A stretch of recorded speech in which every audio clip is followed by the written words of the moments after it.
Hey, how's it going, everybody? It is your host, Aku here, and, yeah, I just decided to I started off this recording here, right after the previous one, so pretty much, as you could tell, I decided to, like, save the game real quick, or at a save state or something, just in case, some shit happens, but, which can happen on time to time, but so practically we're pretty much we're about to reach the boss here. We just had to get through a moving platform once more and just activating the switch, and yeah, there's another boss that's pretty much happening right about now, but not before we just get through this dialogue once more. I believe we have an encounter with Gaudius once more. But yeah. Now I think about it, let me, like, fix up my shit here.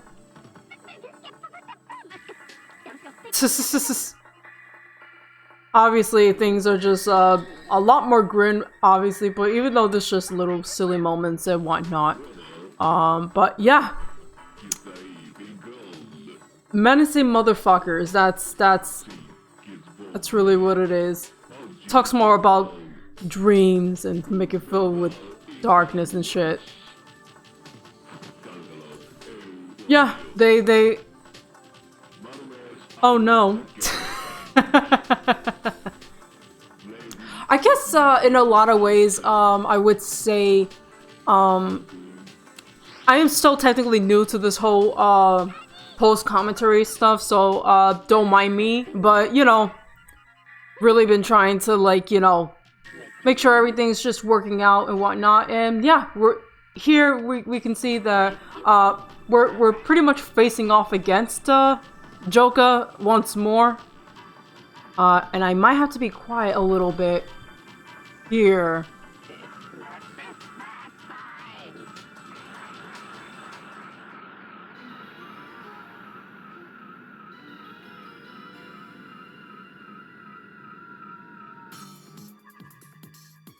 Okay, so I decided to stay quiet for this little portion here because I wanted you guys to hear, like, this bit of this motif of Joka's theme, like, in the background at the start of this battle, which, you know, which sounds really good because it definitely does showcases how much more menacing Joka already just becomes, you know. And this is something that's, like, it becomes so gradual as, like, the story becomes, and it's just really, like, it becomes at the most menacing at this point of the game. So I just wanted to basically, like, have you guys hear that for quite a bit. But yeah, in this boss fight here, since we're facing off against Joka himself, as you could pretty much tell that I was able to, like, get a few hits out of him before he just gets right into, like, transformation once more. And during this phase, we have to start standing on some of the platforms here and just making sure that we step on them until all platforms just become yellow, which I believe it starts from, I think, like, at the most deepest, it goes from red to blue to green and then finally yellow. So we gotta do this while we're dodging some of his attacks here, and then once that happens, he'll revert back to his original self. As we can pretty much see here. So this fight in particular, like, it's not entirely difficult, but it can be a little bit of a pain in the ass if you don't know how to, like, aim correctly. Especially with having his fists just roaming around and such, because if you don't time it right, it just, like, the inflated enemies will just bounce right off because, like, you end up hitting the fists instead, so that tends to happen too. Also, be very careful if he gets too close. You know, those fits can actually hurt you and whatnot, so that is something to really keep in mind. It definitely, I believe it took me maybe... It did took me maybe, like, 2 tries, I would probably say, because, to sometimes it could be really difficult to like time it and such, but it's overall it's not really a hard fight to deal with. So yeah, as you can pretty much tell, some of the parts of the platform, it's now like this red purplish color, so we have to also like, that goes from purple to blue, blue to green, and then green, and then finally green to yellow. But yeah. It does have multiple attacks, we just have to time it right and whatnot, so I think, yeah, pretty much. That's pretty much the entire fight we're going through this. Now it's just all in a matter of simply trying to, like, beat the shit out of him, right? So, that's something.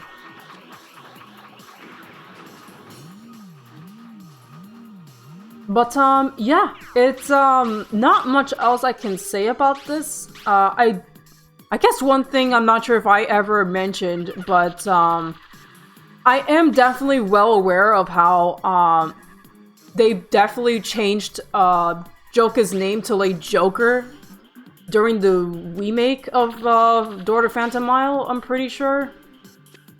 But I'm pretty sure, like, in the Reverie, the Fantasy Reverie remakes, I think they revert back to calling him as Joker, which is, I think they still refer to him as Joker, like, in the Japanese version of, like, the rest of the subsequent games in the series, I'm guessing. I'm trying to recall because it's like, I did play some of the Game Boy Advance, Klonoa games that were actually available by that point, so, down to our one final hit, but also he's kind of down to his final hit, which is really funny because it's like, you know, shit gets more intense and why not. Which of course I get my ass beat, but don't worry about it because we made this transition because I want this video to be more watchable, so for the viewers' eyes, which I got pretty lucky with that run because it took me a bit quicker and whatnot. So yeah, we defeated Joker as he is going through his demise and whatnot. So say goodbye. We got our revenge because he's the same motherfucker that killed our grandfather.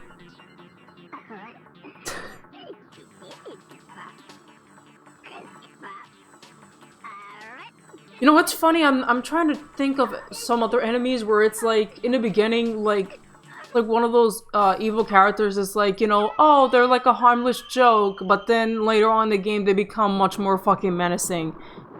And I'm trying to like recall some other like villains that are especially like that, like in other games, and I don't think I can recall at any given point in time at the moment, but yeah, Joker is definitely one of those examples of that.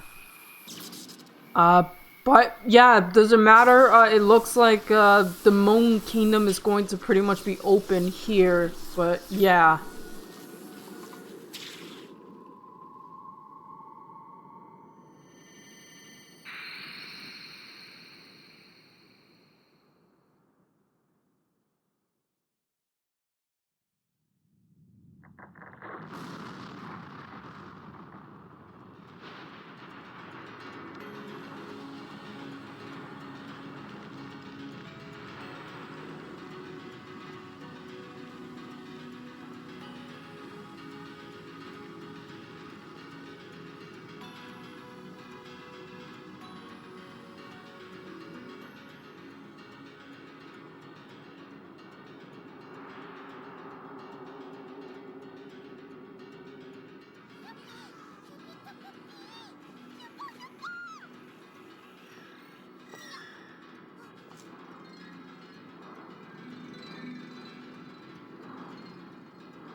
Okay, I wanted to like shut up for a moment for that cutscene because yeah, I thought it quite deserved to have a moment of silence just so that, you know, it's a pleasure to watch an FMB cutscene.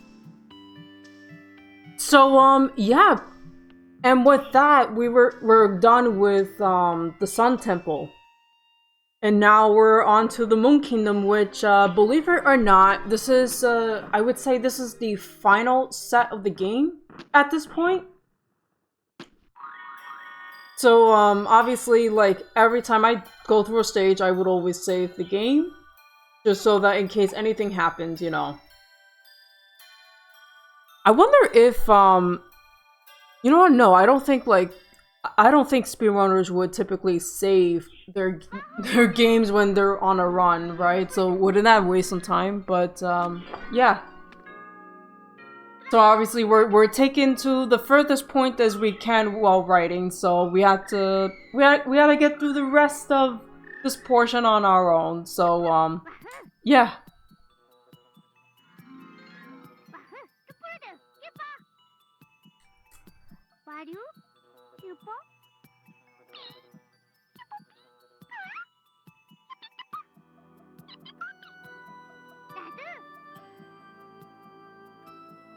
So yeah, I guess at this point you can obviously tell like there's something going on with Hyupo. He's kind of being on the silent side of things, so that's definitely something. Anyways, I guess I should talk about this stage in of itself. For this one, it's a bit of a, I don't want to say a maze. There's definitely like a couple of like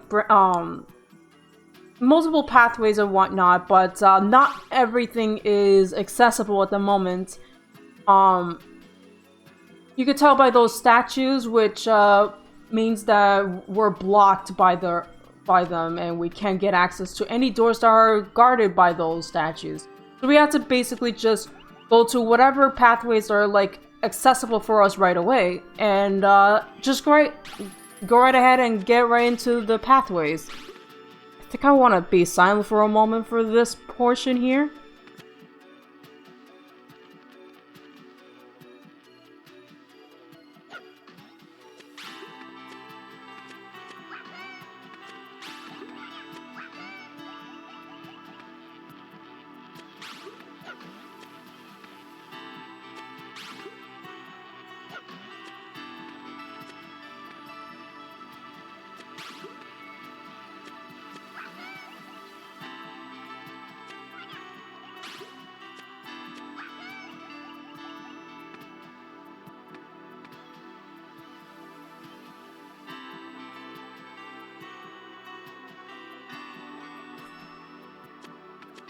Okay, so sorry for the long pause there. But I just really like this that part of the soundtrack.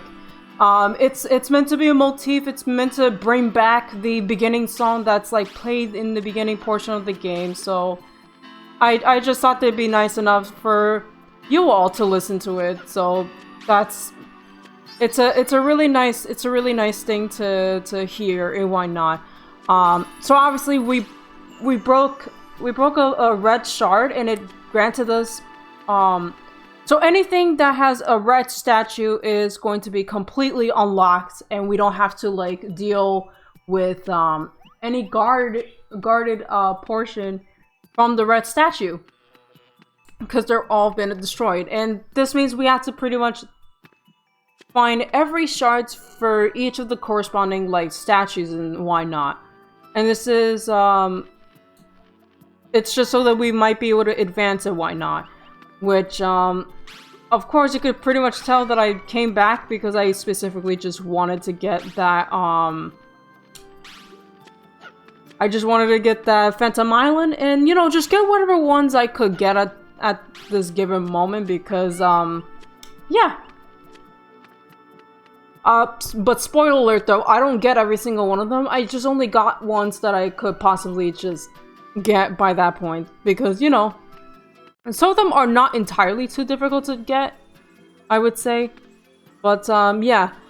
And around here, there is a there's a door that basically is now accessible because the red statue is gone, and that means we can just pretty much go to, you know, this portion of the area here, which I believe this next one, we get access to.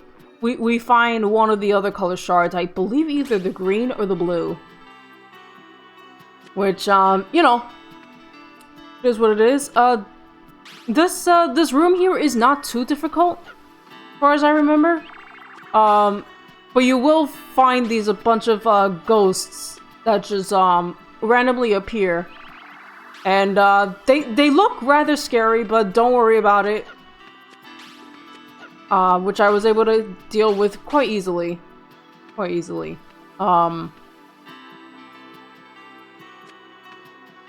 It takes us to this other room.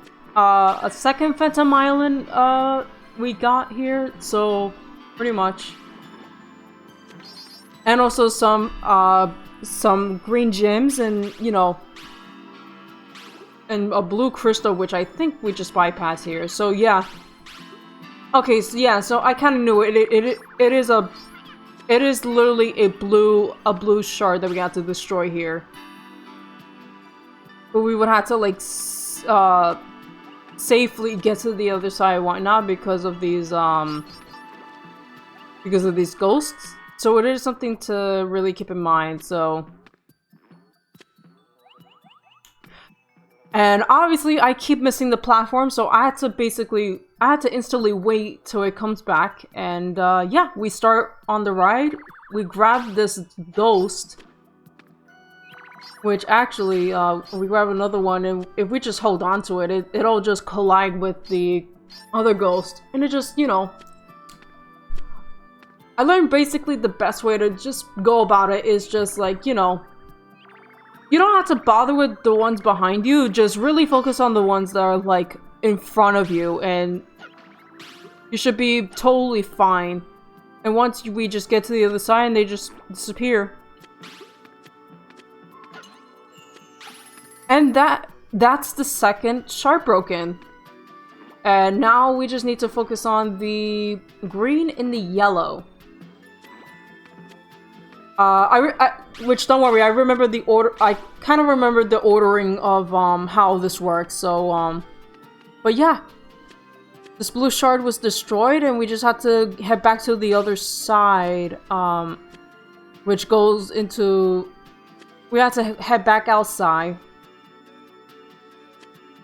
And here I guess like I was totally confused as to where the fuck I'm supposed to go or where to find this area, but yeah, we eventually find it. It's actually really funny that you end up hearing the soundtrack a little different when you come to this area in particular. So it's just something that I realized. I have realized when I was actually playing this.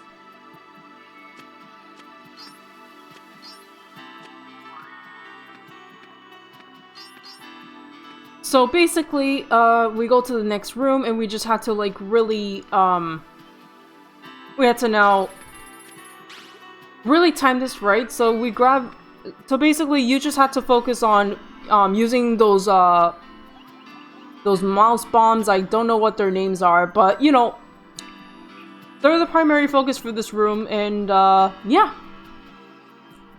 We just have to make sure you hit it or time it right, and then just making sure that safely getting down, we grab it, and then yeah.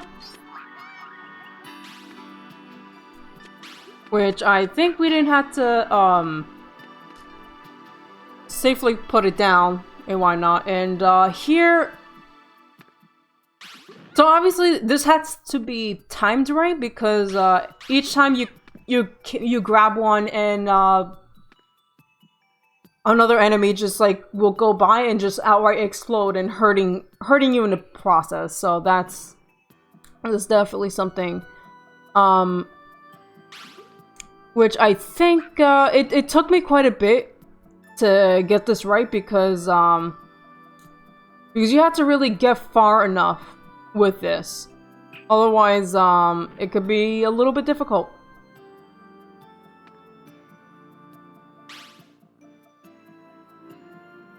And I don't know how many times this takes me, but you know, I don't know how much it took me to do this. It's not entirely difficult. So eventually I was like, fuck it, I may as well just go. And then I believe I timed this right. And I think I managed to somehow not get hit. I don't know why, but I managed to just like not get hit. But yeah, I didn't know how to go about what happened earlier. And then obviously here, you just have to grab the first one and then just really create a domino effect. Very simple. Though I think it's like, and then afterwards, we're supposed to grab that enemy and then just head it straight there. So it's like, we have to also be careful not to do a double jump on it, just so that we can hit the green shard and reach a checkpoint.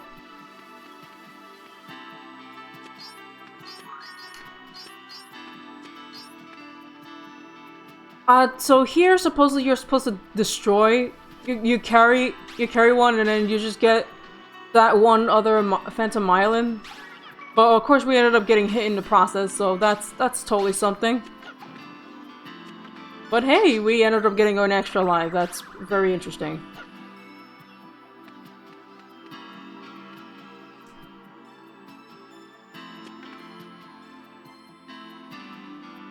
Also, since obviously we have to basically go through this entire thing once more, which you know, obviously it wasn't too difficult. But of course, as you could pretty much tell here, I was running at a risk of like dying and losing a life, which is not something I want to deal with. But you know, I guess shit happens in that matter.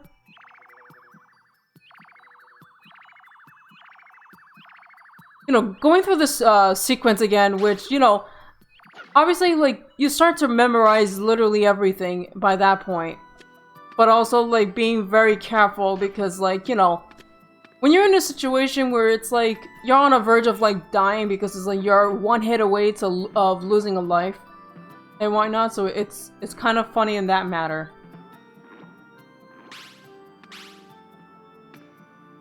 And of course, I just run past it eventually because, like, fuck it, right?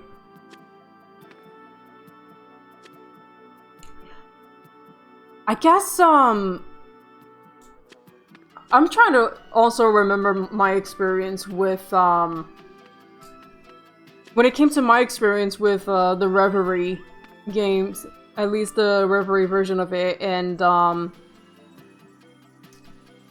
obviously, like, it also somewhat took me a bit of a time, because I thought this place was a maze.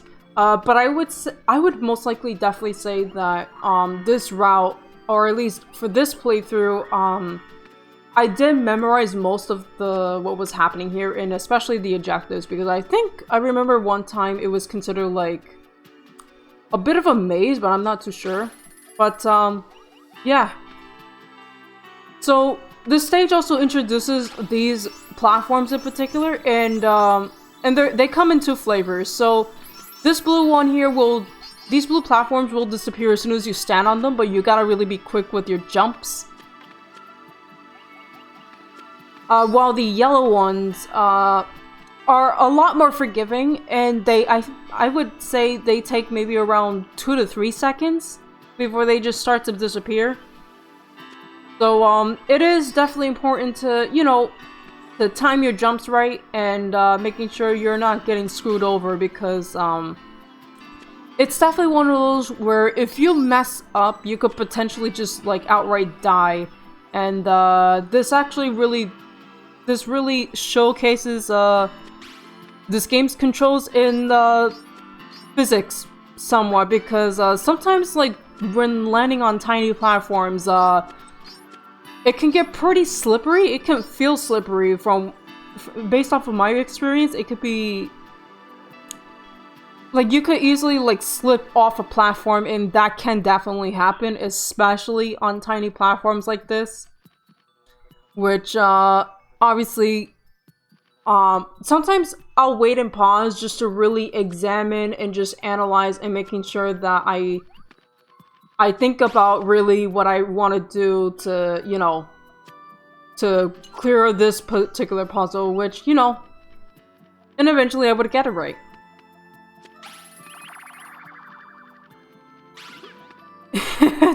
They become a bit of a pain in the ass, but you know, these goals just come out of fucking nowhere. So it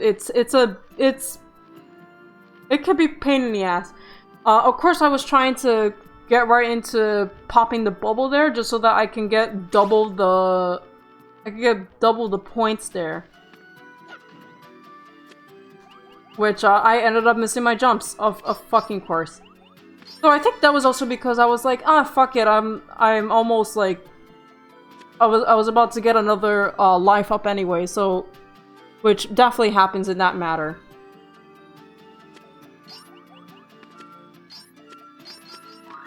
Which I'm even despite discussing how slippery or how tricky the platforms can be. In particular, because how quickly they just outright disappear, you can easily fall. It's funny that I just, like, the way I was going about it was very, somehow I just managed to get through them either way. Except for this portion, because, I believe I fall just about 2 times. I just end up falling twice. While trying to get to the upper side there, because it's a bit difficult. You have to be really quick with your jumps, and if you miss your timing, yeah, you have to get through. You gotta get through a small portion of it again.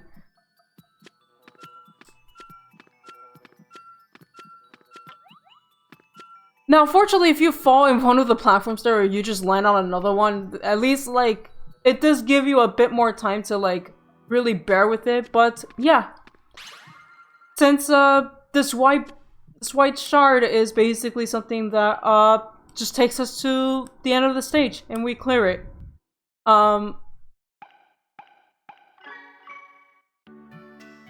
So we're about to get into Vision 6 stage 2, which is, I would probably say, it's definitely one of the hardest. I would probably say it's the hardest to get through, because and honestly, like, not to, and that's not me trying to criticize the game in any way, in that way, because like, listen, if they challenge your ass, you know, I think they definitely do a pretty good job on that department, because it does test your skills and reflexes with your timing for literally everything by this point.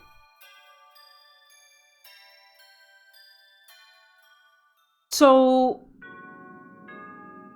I would probably say this is also considered the last this is considered the last normal stage of the game, because after this we would reach the final boss and whatnot, really getting near to the end of it, you know.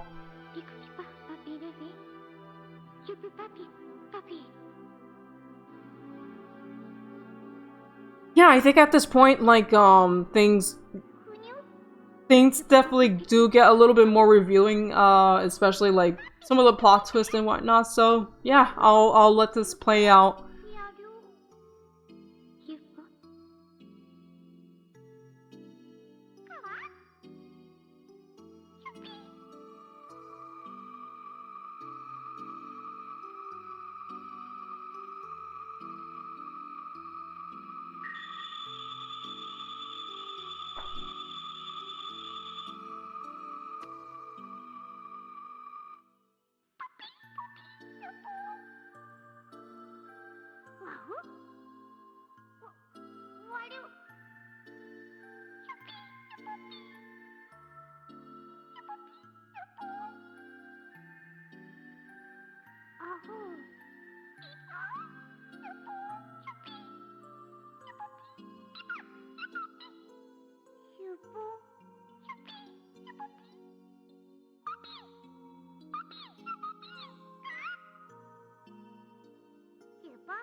And yeah, with that, kicks off this second stage here. So I think as I said before, this is definitely probably the most difficult stage to get through, but you know, and I think especially if you're trying to aim to get all the 6 Phantom Islands, which I think I recall only maybe getting like, I think I only managed to like collect 2 out of the 6.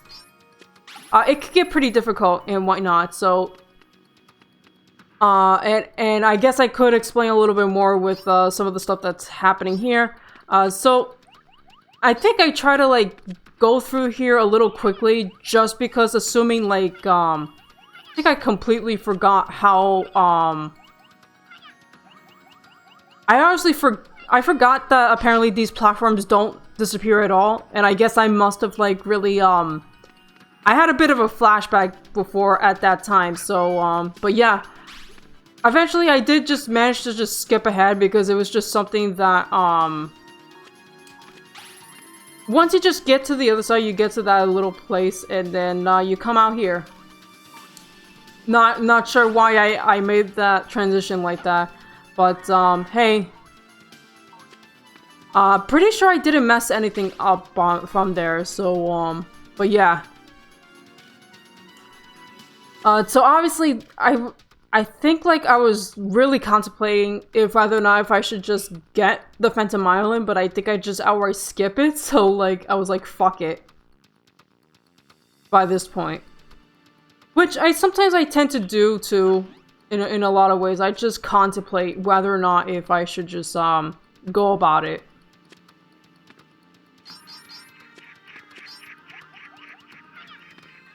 I think also because of how difficult things can get here, I try to like basically really be very cautious with a lot of things, because I guess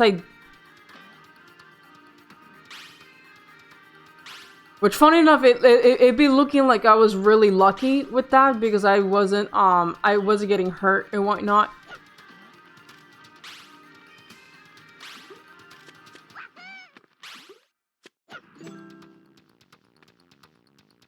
So obviously heading back there moves the block out of the way, and do not ask how the fuck I did not get hit there, because that would be really devastating to me.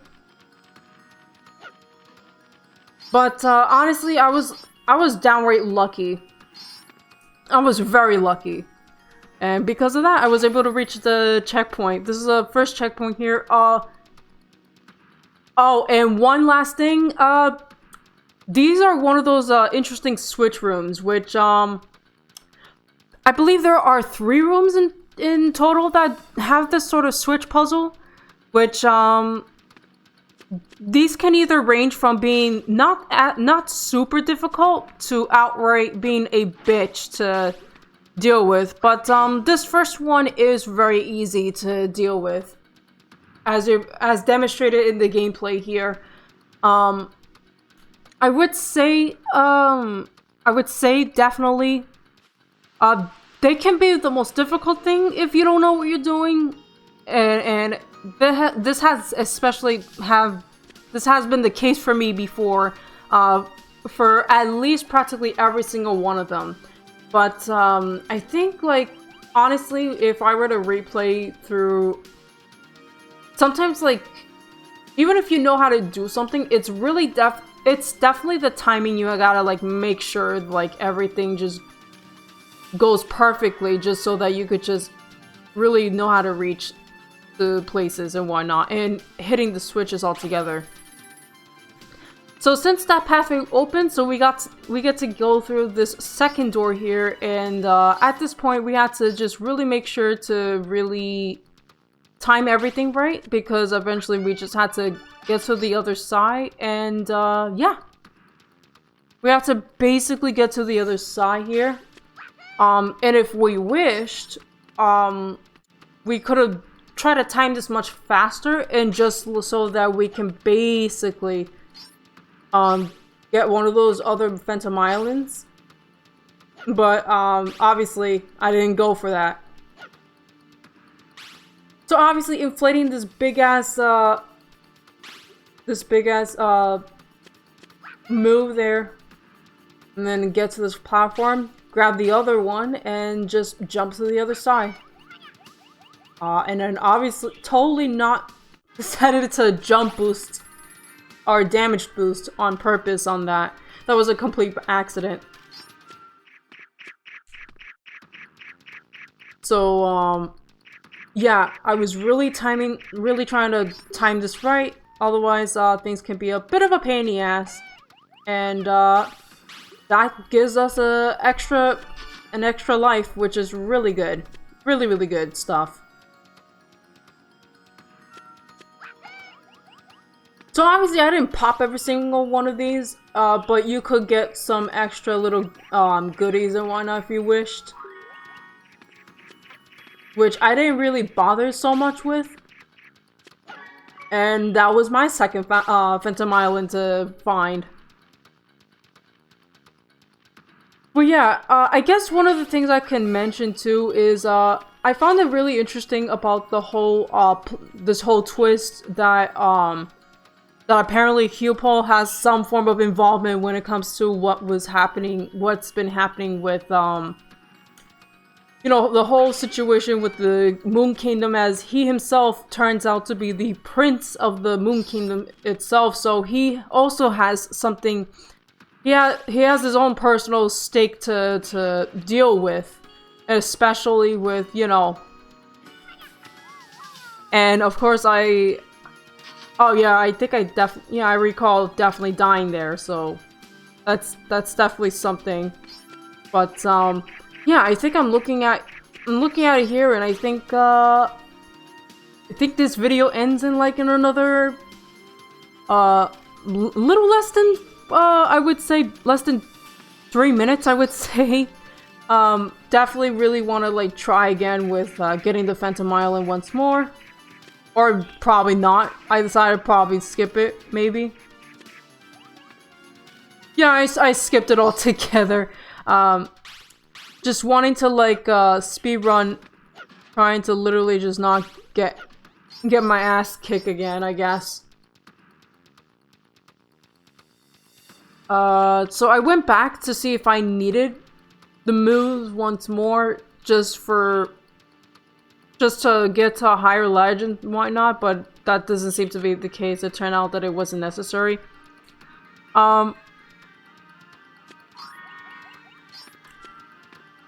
This one's a bit interesting to really try to make sure you time everything right, because otherwise, you gotta like really make the time to get those moves while on a disappearing platform, but you gotta make sure you don't jump twice. Otherwise, you could lose the move, and you had to really try again. Which it definitely did took a bit. It definitely took a bit.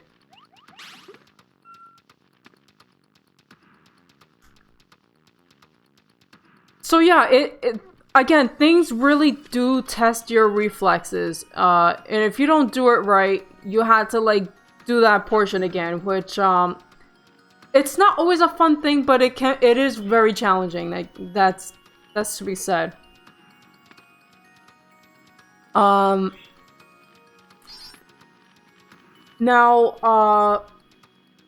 that means we already reached to the second, or almost made it to the second portion, and yeah, this is another switch room that we had to activate.